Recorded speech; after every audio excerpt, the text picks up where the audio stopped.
Okay, so today we're going to finish the background. At this point, you should have 3 layers open, your drawing layer, your color layer, and then the photo layer. We can officially delete the photo layer by going to the 3 dots on the side and pressing delete layer. And then we'll just add a new layer and drag that to the bottom. So that's going to be our new background. I'm going to give you guys a lot of freedom to decide how you want the background to look. If you want it to be a solid color, let's just say pink, you can use the paint bucket. Make sure you're on the bottom layer, the background layer, and I'll keep it a vector because everything else is a vector. So that's one option.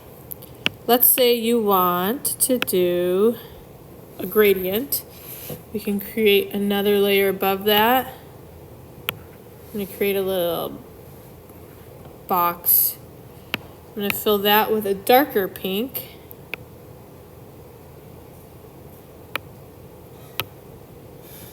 And then I'm going to change the opacity.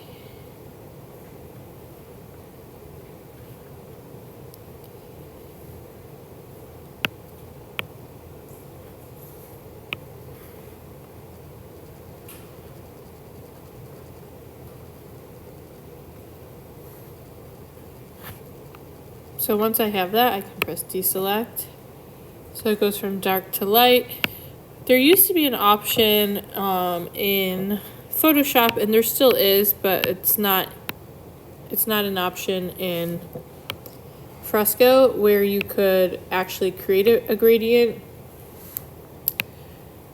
So unfortunately that option doesn't exist, but if you wanted to do some patterns, you could create patterns using this tool. This is just like some images from shapes. So I am doing leaves. There's flowers, there's floral, all of these are floral. So this is an option as well. So I just open up the shape option. I choose what shape I want to use. If I want to mirror it, all I do is like flip it to the other direction. You could also rotate it, make it smaller. So we're just creating our own backdrop, and then once you have it the direction you want, you just go to the paint bucket and you press fill, and it will create the shape in that color. You can change the opacity of the color as well. So if you want to do these on different layers, so let's say I want the small one to be brighter, and then the background one I'll fill it with the same color, but this time I'll make that lighter so it's like in the back. You can create a lot of different like looks with these. So you can be creative with how you want them to kind of show. You can change the color halfway through. You can change it whenever you want. That's kind of an ugly color.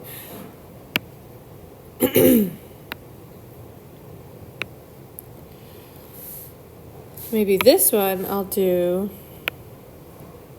larger, but I'll do it yellow, and I'll keep it bright. And then you can change where it's seen in the options. So that's kind of a way that you can add different shapes. So if you like flowers, if you like florals, if you like comics, you just create the shape you want, you fill it, you change the opacity, and you can do that as many layers as you want.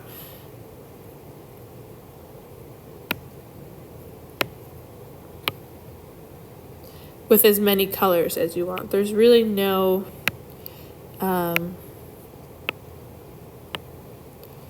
there's no outline to how many colors you should use or how many shapes you should make. It's all going to be personal preference.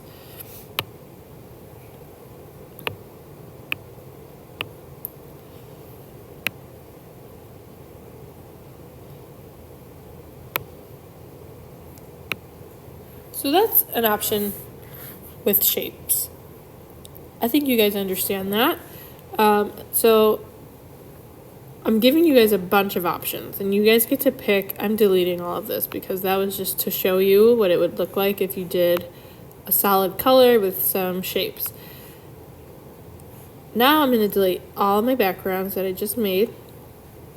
I'm going to get off of that shape.